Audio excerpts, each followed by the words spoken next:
Pay close attention. What you're about to see is Bible prophecy being fulfilled.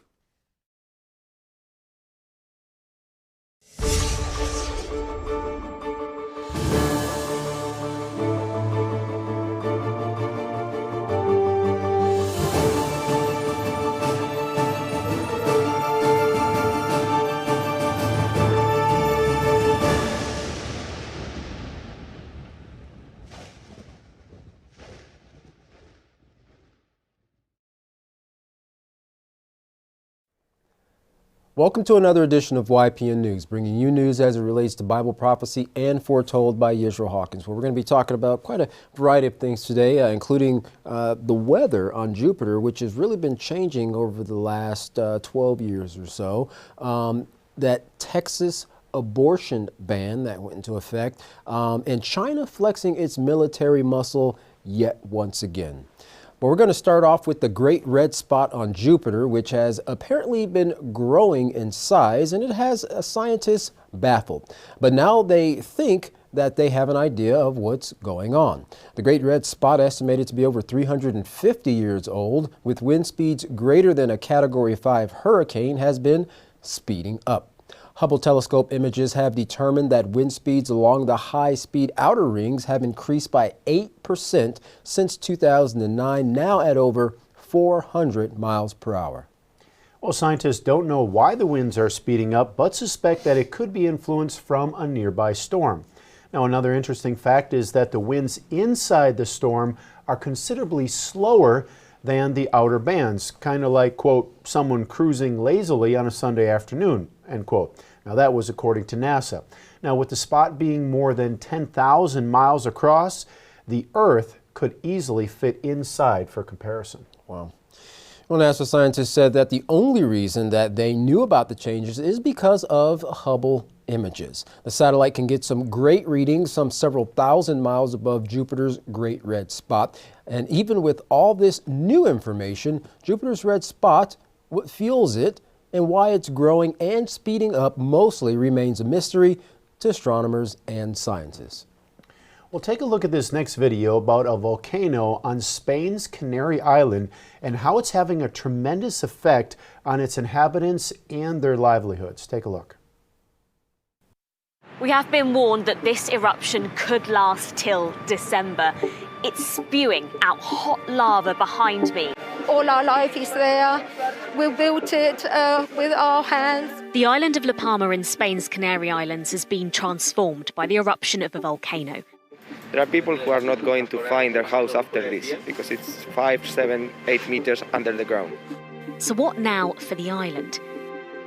Experts have said the aftermath of the volcanic eruption could last for up to 84 days, or almost 3 months.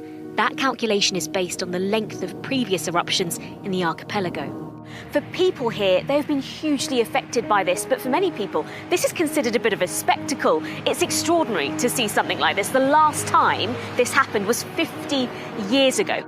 It is spewing out this hot, molten rock. Some of it, those giant boulders, are flinging up 1,000 feet into the air. And we're out 4 miles away, but you can hear at times those ginormous explosions. And that lava, that hot lava, is coming straight from the core of the Earth and exploding into the sky. Whilst incredibly hot, the lava is very slow moving, giving people plenty of time to escape its spread. The police came, we had to go. And we left everything. We put the suitcases in and we left our house. But it's the way the lava interacts with the environment that makes it dangerous. The volcano has been spewing out up to 10,500 tons of sulfur dioxide every day. That gas reacts with oxygen and moisture in the atmosphere, causing acid rain. Volcanic ash can also irritate the eyes and lungs. So far, the levels of toxic gases are not dangerous for humans. Some experts say the lava could eventually meet the sea. The 1,000 degrees Celsius melted rock can cause explosions as it touches the water, as well as producing clouds of toxic gas. Trees, homes and roads surrounding the volcano have been engulfed by the streams of lava. At least 350 houses have been entombed and over 400 acres are buried. And banana plantations, schools and infrastructure are severely damaged.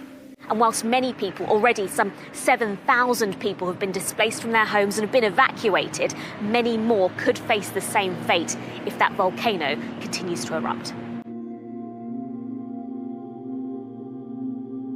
As the lava has slowed, it's grown thicker, rising up to 15 metres high in some places. The head of the Canary Islands government has said he will request funding to rebuild roads, water pipes and create temporary accommodation for families who have lost their homes and their farmland. There are people who are not going to find their house after this because it's 5, 7, 8 meters under the ground. There are people here who have been here for all their life. They have grown here, they have their sons here, so it's quite hard for them to leave the house because of a volcano. Over time, plants and trees will return to the area in a process known as ecological succession. But this can take decades. The plan now is really to try and help those families. They're in temporary accommodation, but the land that their homes were once on cannot be rebuilt. That is going to be a huge, huge task for those families, but also the local government here as they try and figure out what to do next. Meanwhile, that volcano continues to erupt. Yeah, that's definitely impacting the people and their lives, displacing a lot of people as a result of that, and it doesn't seem like it's really doing anything to slow down. Well, the East Coast and West Coast of the United States have been seeing a decrease in seafood quality and quantity. The fish have been getting smaller as the oceans are getting warmer. Again, take a look at this video to see how restaurants are coping. On the banks of Washington's Puget Sound, the views are breathtaking. And customers say so is the food. Yet in the kitchen of Ivar's Mukilteo Landing, a disturbing sign of the times. This is a beautiful portion right here. But then all of a sudden today, when I go in to look into the box, I get one like this. The guests are expecting something that'll be, about like that thick. That's plump. The color's gorgeous. This is thin and pale. Exactly. Executive Chef Craig Breeden will send that smaller piece back. 10 years ago, how often would you get a piece of fish like this, and how often do you get it today? 10 years ago, we wouldn't see anything like this. What Breeden sees is backed up by a recent scientific study. The salmon sandwich. The salmon he gets from Alaska are shrinking as much as 8%. Why? Scientists point to salmon returning to fresh water at a younger age from a hotter ocean. On the East Coast, it's clams. Climate change has devastated the shellfish industry in Maine. There really isn't the clams that there used to be. The productive acreage of mudflats in our community has decreased by over 80% over that time. Chad Coffin leads the Maine Clammers Association. I'm a 10th generation Freeport resident. My family's been clamming and fishing in this area for generations, and it's something it's just been kind of passed down and part of who we are. Now Coffin wonders for how much longer. In 1976, when it was still cold, we harvested anywhere between 35 and 40 million pounds of soft-shell clams a year, and last year we were under 7. It was the lowest total in 90 years. Whether in Maine or here in Washington state, the problem is the same, warming waters, and that's impacting the foods you love to eat. Seattle is synonymous with salmon. Here in the Ballard Locks, boats aren't the only things traveling through. From an underwater viewing room, the public can watch the salmon as they head back into Lake Washington to spawn. What's the route that salmon travel? But biologist Lauren Ergensen says for years now, there are fewer salmon to see. We attribute that to climate change. How do you know it's climate change? So we have decades of air temperature data and water temperature data in this watershed. And the information that we have suggests that increasing water temperature is a limiting factor for these salmon. Ideally, the water should be no warmer than 59 degrees. But over the last decade, it's too warm as much as 92% of the time when the salmon return. Warmer water actually holds less oxygen. So salmon have to work much harder to breathe.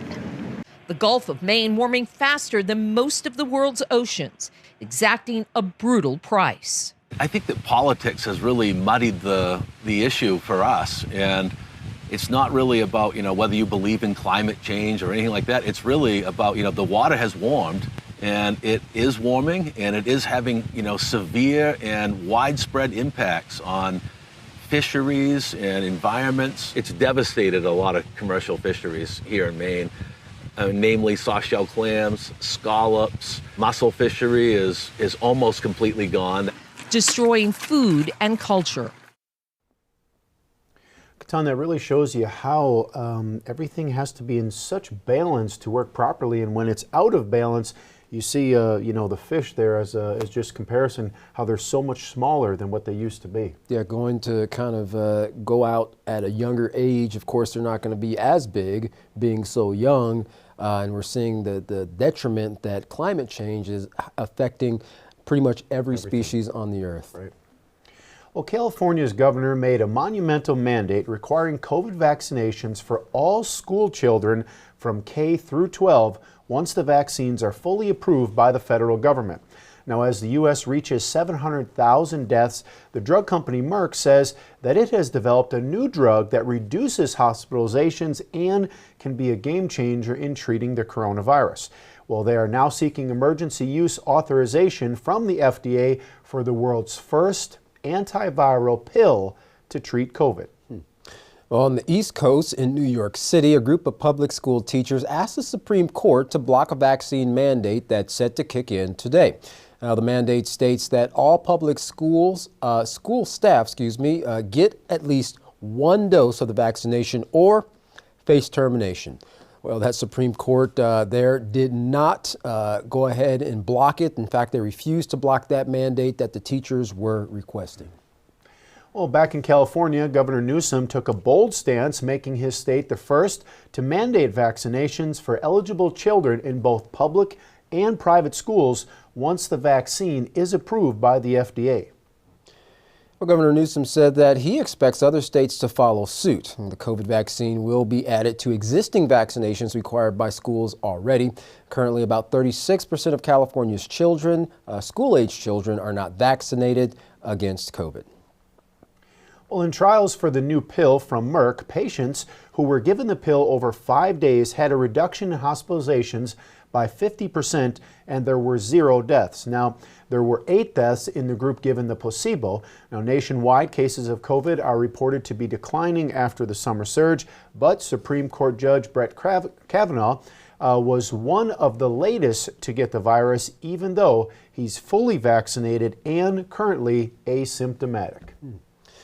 Well, back to New York on the East Coast, where the deadline has passed for school employees to be vaccinated.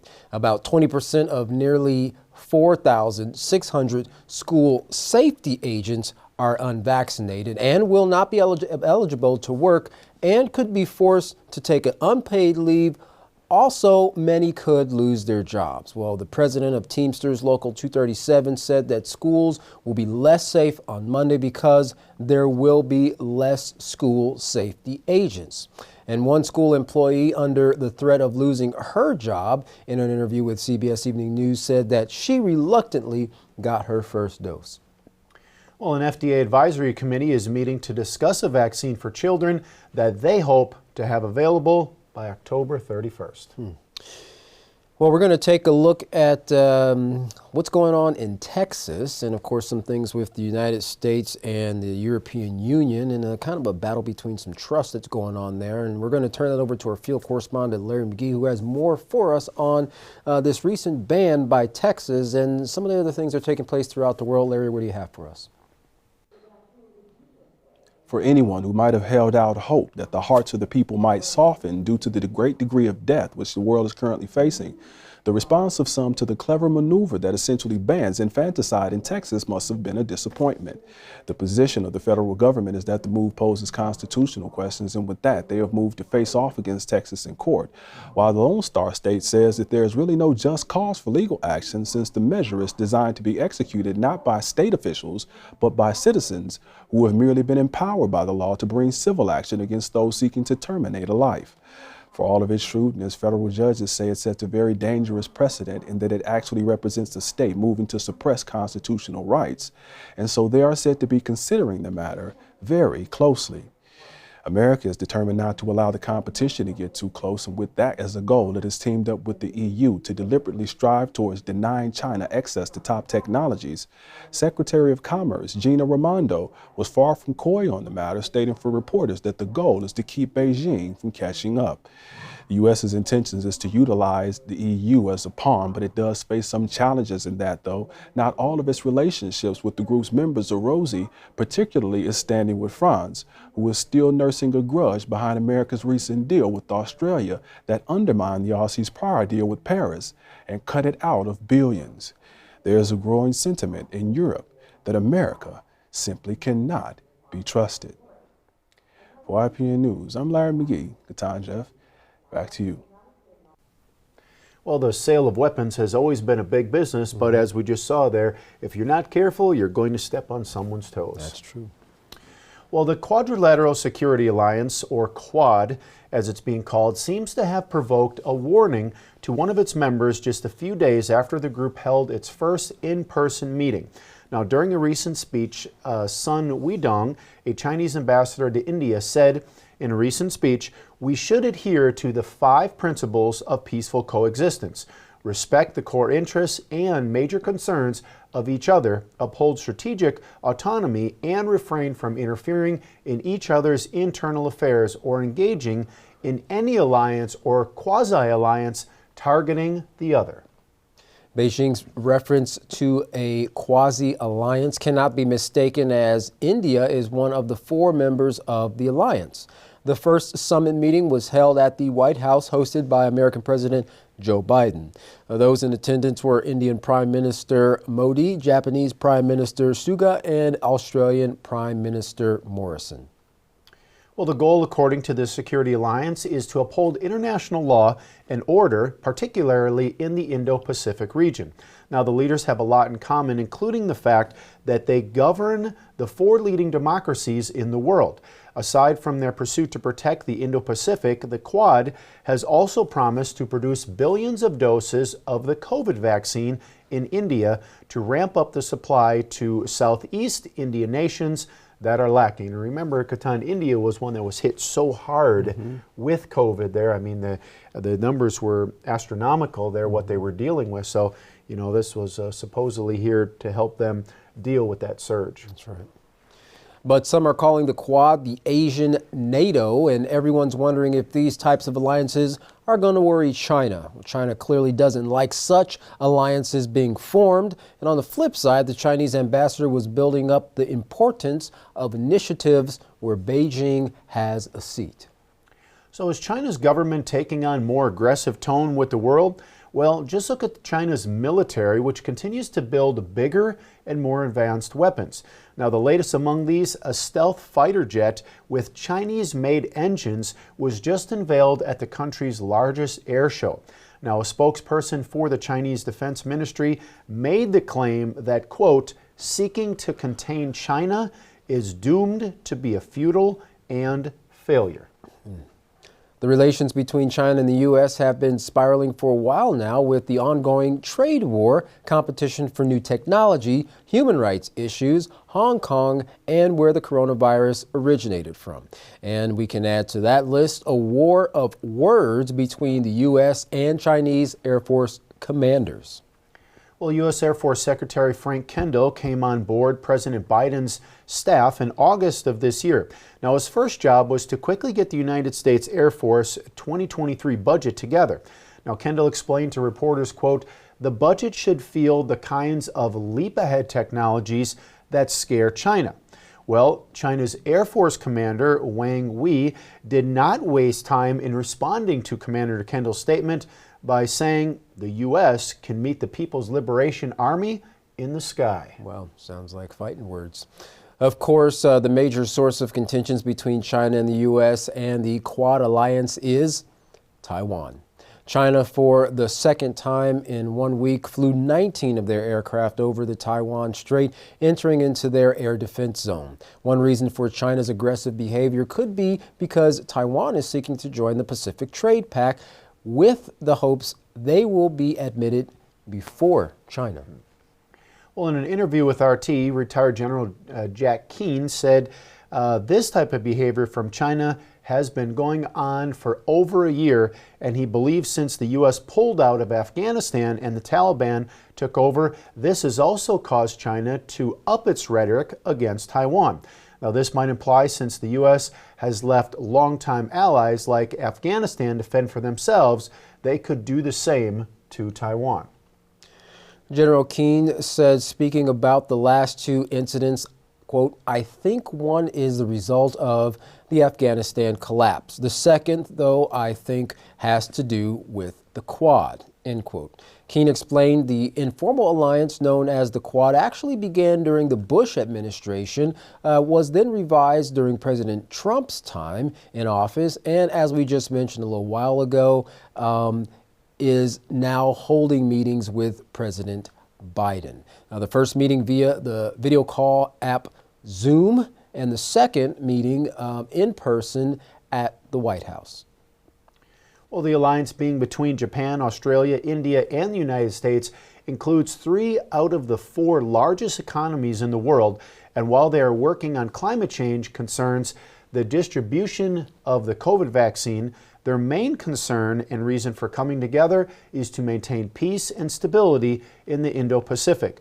But the People's Republic of China is not liking any of this, and it is apparent in their recent air shows over Taiwan. Now, General Keane thinks this latest incursion is to, quote, put the pressure on the allies in the region and to put the pressure on Taiwan. Well, we know for sure that there's been a lot of debate in regards to Taiwan and a lot of those countries in the Pacific that China really wants to lay claims on. But as we've seen over the many, many years, at least since, the 50s, that, the United States has been kind of putting its feelers out in those areas, establishing relations, friendly relations with those nations, even so much as to supply them with weapons and weapons contracts. That is making China a little bit on edge about that, because it's basically like their enemy right in their back door.